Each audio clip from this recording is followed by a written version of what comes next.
भोलेनाथ का विवाह पार्वती जी के साथ हुआ है। विवाह के उपरांत भोलेनाथ पार्वती जी के साथ कैलाश पर्वत पर आए और वहां पर विराजमान। पूज्यपाद गोस्वामी तुलसीदास जी महाराज कहते हैं, कालांतर का समय जब बीता,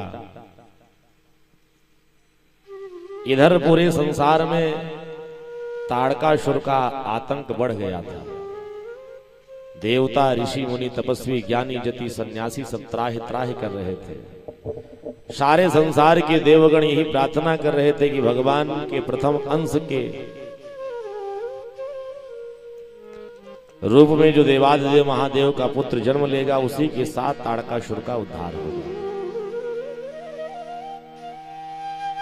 ताड़कासुर का आतंक दिन प्रतिदिन बढ़ता रहा। सारे संसार के देवता भगवान देवादिदेव महादेव से प्रार्थना करते रहे, प्रभु कृपा करिए, अपने अंश से बालक को उत्पन्न करके और हम संसार के समस्त देवताओं की आप रक्षा करिए। समय बीतता गया। भागवत कथा में और अगर शिव महापुराण की कथा में हम सब अगर दर्शन करें तो भगवान के जो प्रथम पुत्र का जन्म हुआ है, गोस्वामी तुलसीदास जी कहते कि तब जन्म्यो षड्वदन कुमारा तारक असुर समर जहि मार। तारक असुर समर जहि मार। ज्यादातर धर्म ग्रंथों में चर्चा आती है कि भोलेनाथ के दो संतान का जन्म, दो पुत्र जन्म लिए। पहले हैं खड़वदन कुमार यानी कार्तिकेय जी और दूसरे पुत्र हैं गणेश जी, गणपति। परंतु अगर हम आप सब अन्यान्य शास्त्रों का अध्ययन करें या शिव महापुराण की कथा को अगर हम आप सब सुने तो ऐसा प्रसंग आता है कि भोलेनाथ के केवल दो पुत्र नहीं, अपितु सत्य यह है कि भोलेनाथ के 7 पुत्रों का जन्म हुआ था। बोली भक्तवत्सल भगवान की जय। 7 पुत्र जन्म लिए थे भोलेनाथ के, यहाँ 7 पुत्र हुए थे। तो अब आप लोग विचार करोगे 7 पुत्रों की कथा कैसे है, तो शिव महापुराण में चलना पड़ेगा 2-4-10 मिनट के लिए। शिव महापुराण में प्रसंग आता है जब कालांतर का समय बीता, सारे संसार के देवता, ऋषि, मुनि, तपस्वी, ज्ञानी, जति, सन्यासी सब भोलेनाथ से प्रार्थना कर रहे थे, प्रभु अपने अंश से प्रथम पुत्र को जन्म दीजिए जिसके कारण तारकासुर का उद्धार हो जाए।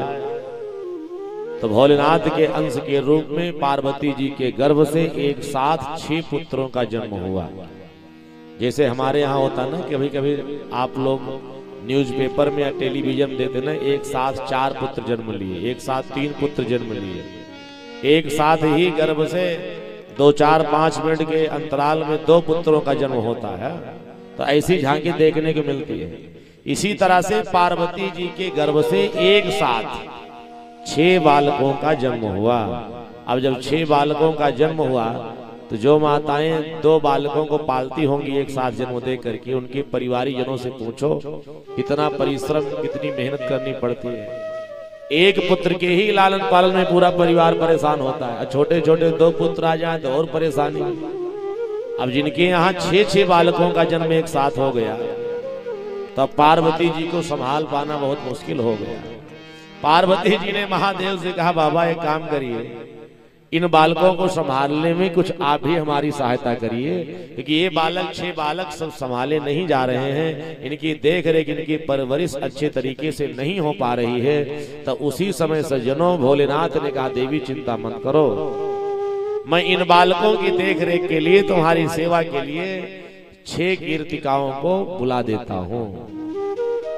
तो भोलेनाथ ने पार्वती जी की सेवा में 6 बालकों की देख रेख करने के लिए 6 कीर्तिकाओं को बुला दिया। अच्छे कीर्तिकाएं आकर के ये एक एक बालक की देख रेख, उनकी व्यवस्था करने में लग गई। 1 महीना बीता, 2 महीना बीता, 3 महीना बीता, 4 महीना बीता, 5 महीना बीता, 1 साल बीत गया। सारी कीर्तिकाएं एक एक बालक की देख रेख सेवा शुश्रूषा में तल्लीन होती थी। लेकिन जब साल भर बीता तो कीर्तिकाओं ने हाथ जोड़ के पार्वती जी से कहा, माता जी क्षमा करना, 1 वर्ष से हम इन बालकों की सेवा कर रहे हैं, लेकिन अब मुझे अपने धाम जाना है, अपने घर जाना है, अपने परिवार में जाना है।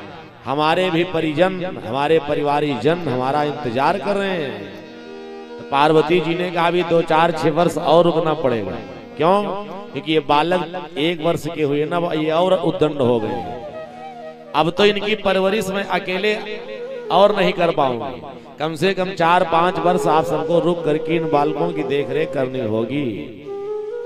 अब कीर्तिकाओं ने कहा, क्या किया जाए, पार्वती जी जाने नहीं दे रही हैं।